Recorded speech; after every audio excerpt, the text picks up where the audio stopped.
Thank you, Mr. Prime Minister of Canada, for making me feel so old. Speaking in the literal sense, there are many kings, queens, various monarchs of certain titles, and more that live in our world right now. But when saying the words, the Queen, you think about the Queen of England, don't you? Currently, the Queen of England is Queen Elizabeth II, who has been on the throne for many decades. She has been the ruler through wars, times of peace, times of scandal, and of course, the various divisions within her own family. In short, her time wearing the crown has been nothing short of extraordinary. So, given that, allow us to show you the Queen of England then and now. Be sure to like the video and subscribe to the channel. The technological differences. You might not think of technology being a big role through Queen Elizabeth's reign, but you need to remember that from when she started to where she is now, technology is much more prevalent in a way that couldn't even have been dreamed of before. She was made queen in 1953, and it was a big event, as you might imagine. However, a key difference was that it was broadcast on television. It definitely wasn't a popular decision amongst the higher-ups, and Elizabeth herself was camera shy. But she eventually overruled her advisors and decided to go ahead with a live broadcast. The decision revolutionized the monarchy's attitude toward media, writes Radio Times' Joe Morin. And that was just the start of the various technologies the Queen would acknowledge and do things with.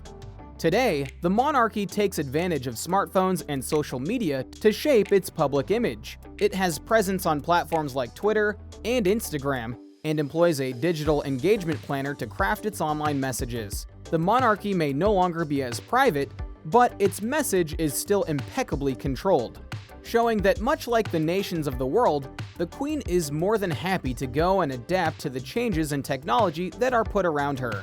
Oh, and before you ask, yes, she has seen The Crown. She likes it, but also has thoughts, as you might expect, so don't expect to get into a long conversation with her about it.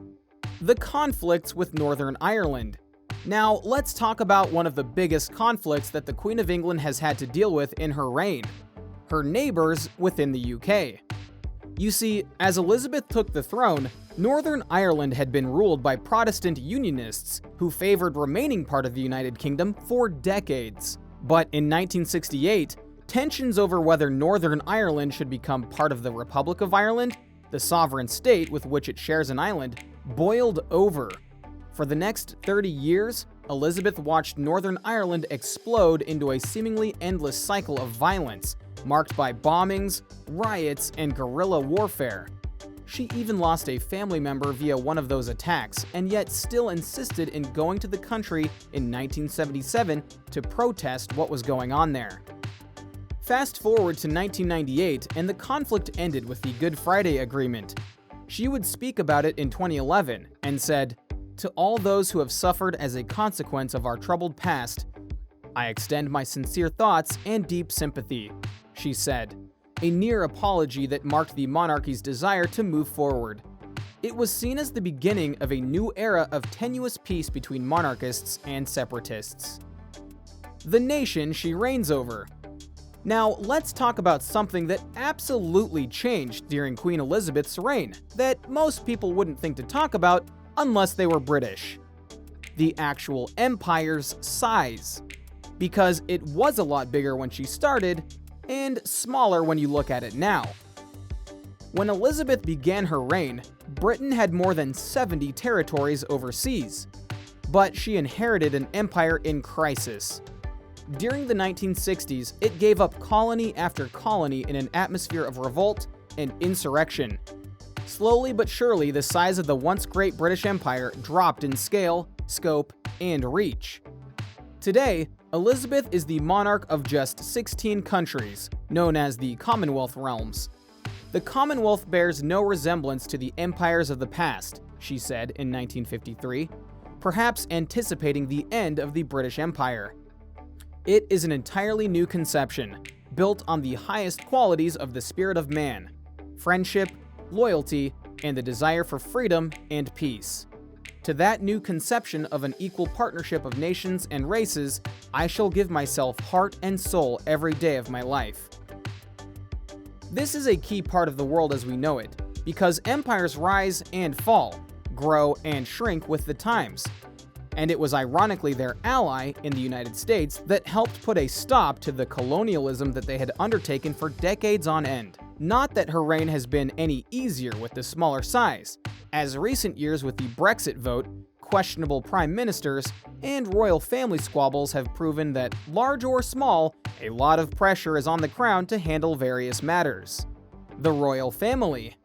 When she took the throne, divorce was a royal taboo, and the family did its best to cover up scandals like Princess Margaret's tempestuous love life. But you can't keep everything in a box forever. Princess Margaret divorced in 1978, and in 1992, Prince Charles and Princess Diana separated, turning the family's business into a worldwide obsession fueled by tabloid speculation and paparazzi photographs.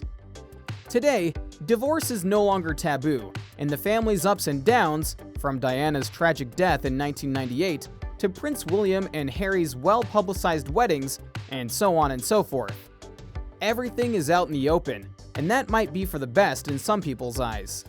Then, of course, there is the situation that is still going on with Harry and his wife Meghan Markle, and how they have left the royal family entirely, a notion that would not have been allowed in previous reigns, and Harry outing the royal family as being petty at points and not being fully accepting of his wife, as well as the inherent racism and bigotry that Meghan had to endure because she was a previously divorced woman, a person of color, and more.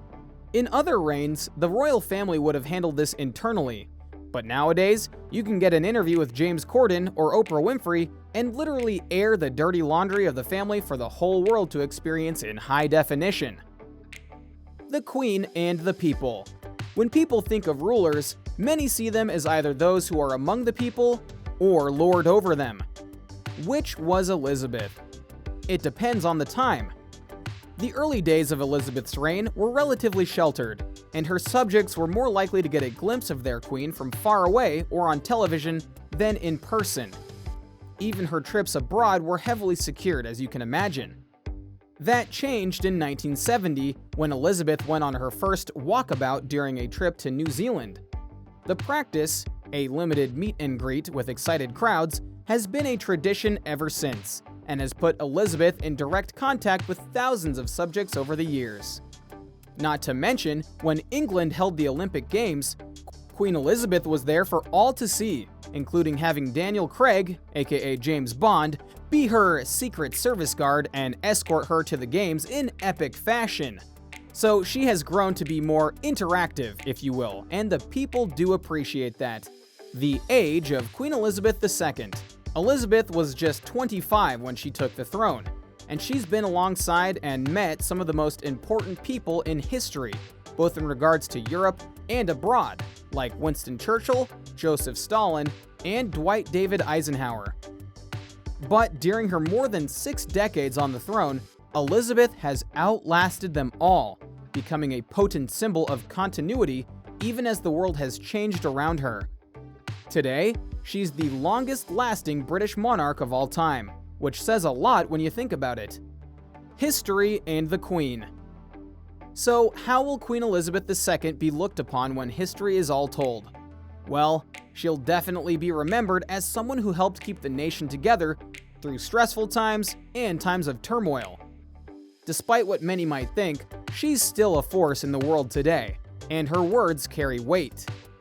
But history is always one to not shy away from key failures or little slights that people in power have done, and her legacy will reflect that, no doubt. Yet it's also true that immediate history and long-lasting history aren't the same thing. Many leaders aren't fully appreciated until a while after their time in this world has passed, and as such, her true legacy and mark on history has yet to be fully determined. Let us know what your thoughts are in the comments below. Be sure to subscribe, and we'll see you in the next video.